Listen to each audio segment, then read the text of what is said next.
Jen's Tiny Kitchen.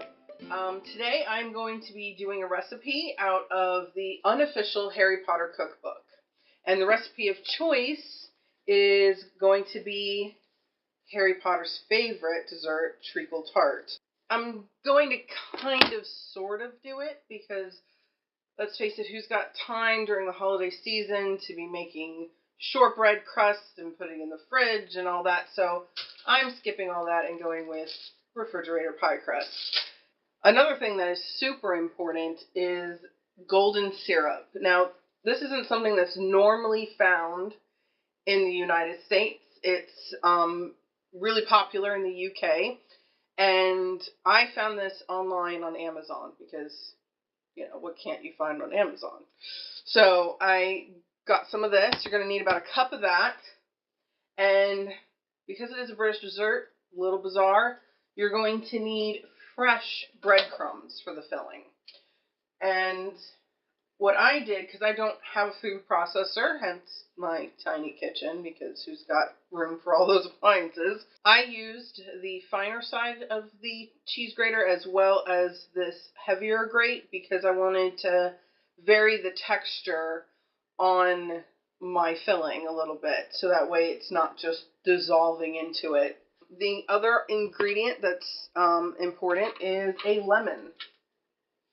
You are going to be zesting the entire lemon as well as using the juice. So I recommend zest then juice, because if you juice, it's going to be very difficult to try and zest it after it's been squeezed.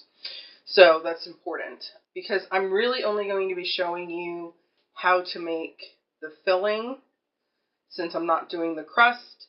I don't have a tart pan. If you do at home, fantastic. If you don't, like me, I have a springform pan that I'm going to be using. So I will show you how I'm going to put out that pie crust and trim it so that way it's more tart-like and less pie-like. Oh, the bread I used is a French bread that my family absolutely loves. A little bit more high-end than going to grab your Wonder Bread off the shelf. So it has a nice soft texture. I figured that would be good to absorb the syrup. Last but not least is the fact that I have not made this before. So if I mess it up, you guys are going to witness that. So you might learn what to do to make a great dessert, and you might learn what not to do to make a terrible, terrible mistake. So at that, let's get started. Hey guys, we're at the prep table now. See, I have 2 1/4 cups of breadcrumbs grated. As you can see, the grate on them is super fine. So we're going to put that in our bowl. And we are going to measure out a cup of golden syrup. Now, the recipe says you can use light molasses or corn syrup.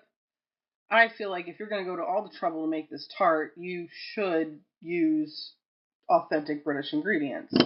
And like any syrup, it's very sticky, so we're going to have to scrape this.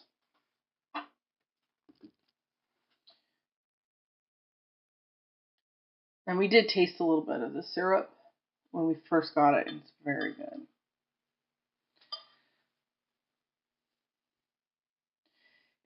I did find other American versions of this syrup online when I looked today, because it's called cane sugar syrup. I don't know whether or not those are any good. You wouldn't want to get one that seemed very thin. A lot of sugar syrups end up being very thin. You want something that has this golden, honey-like consistency. That's going to really be more authentic for your tart. And I think I got all of that out. So next is the zest and juice of 1 lemon. So here's the deal.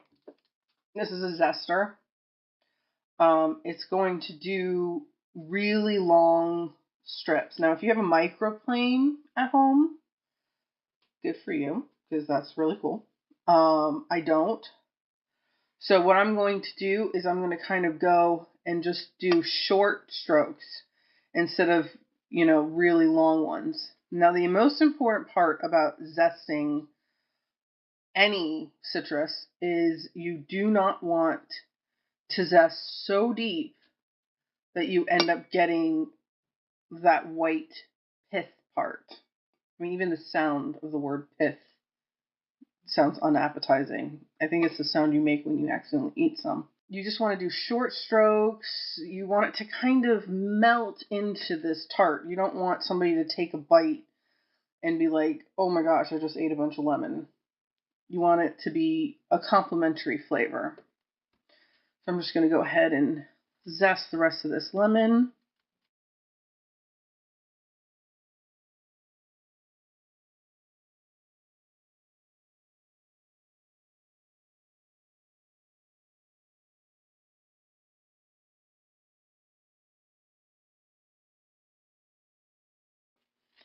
Oh, by the way, make sure that you preheat your oven before you start zesting, because zesting obviously will take a little bit of time. And you want to make sure that oven is preheated to 400 degrees before you start zesting. Another thing to think about is when you pick out your lemon, you want to make sure that it's nice and blemish free. I made sure that I found one that looked very rich in color, that was going to look really nice, and I'm not going to have to negotiate around any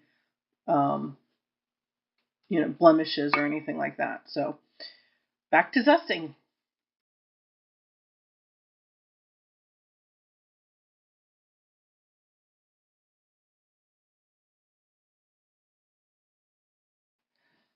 Okay, so now that your lemon is completely zested, is the best time to then juice it. So I actually have a lemon juicer. Thanks, Mom. And so just want to cut that bad boy in half. And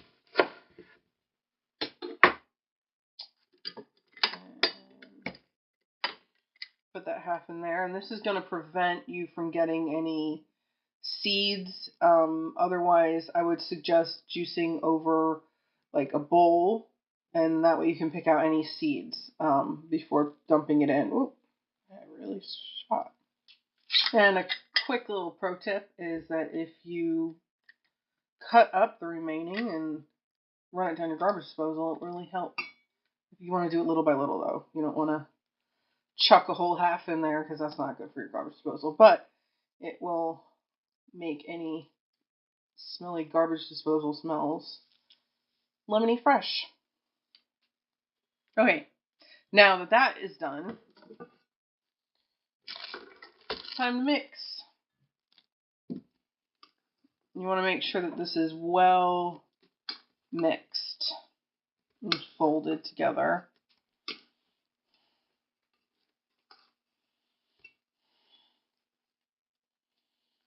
You don't want any dry chunks of breadcrumb or, a patch of lemon. That wouldn't be good. It smells wonderful. I wish that you guys could smell how good this smells, because it smells amazing. And that looks like it's pretty well mixed up. I am happy with that level of mixing. We're going to put that aside for right now, and we're going to move on to our springform pan. Now, I'm going to take it apart completely. Man, that lemon smells really, really good. Kind of excited about this. Too bad I have to wait till Christmas to eat it. I might actually do a follow-up video, if you guys are interested, of what everybody thought of it. Now that I have finished fighting with the wrapper on said dough, we have it out. And what I was going to do originally, because I wasn't sure how it would fit, because we don't want a really high like edge crust. You want it to look kind of thin. I was originally going to trim it, but now that I'm looking at my springform pan, it only looks like there's about an inch on either side or so that it's going to overlap. So that's actually going to be good. I'm not going to need to trim that. Very carefully. If you tear a hole in your dough, just have a little bit of water nearby, wet your fingers, and kind of patch that hole together and squish it back together a little bit. That there seems even.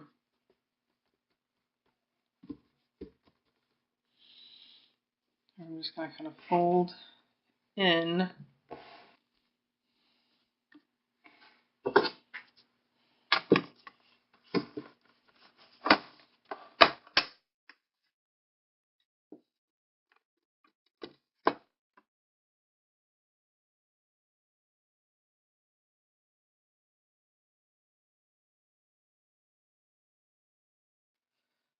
Okay, so we're just about done. It looked like the kind of finding the center and then folding it in works a bit better than trying to plop it in and then wrap it around. Now, this still may need a little bit of trimming, but I'm not going to trim anything until I see it with the filling in it first, because I don't want to trim it too low. And it's going to look a little more rustic, a little more flat. That's okay. It's homemade. That's how you know it's homemade, if it looks a little rough. So,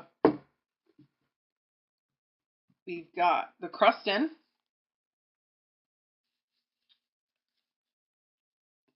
And now to add the filling. Now, originally this recipe calls for a lattice crust. If you feel so inclined as to make a lattice crust, by taking the second one and cutting strips and all that, you can. And at that point, you want to do an egg wash over the top of it. I want to see the beautiful golden color, so I'm not going to do the lattice crust. Like I said, we're trying to do this the easy way and get a nice dessert out for your family. A little bit Christmassy, a little bit of Harry Potter, a little bit exotic because it's not usually here in the States. I'm just going to spread that so it's nice and even. And I think that I kind of like the level at which this crust is at. I might trim it a little bit on this one side. But other than that, I think that it is good. As you can see, this is what it's going to look like before it goes into the oven. And you are going to bake this at 400 degrees for 10 minutes. And we're going to lower the temperature 25 degrees to 375 for another 25 minutes. And then I'm going to show you what it looks like when it comes out. So here it is.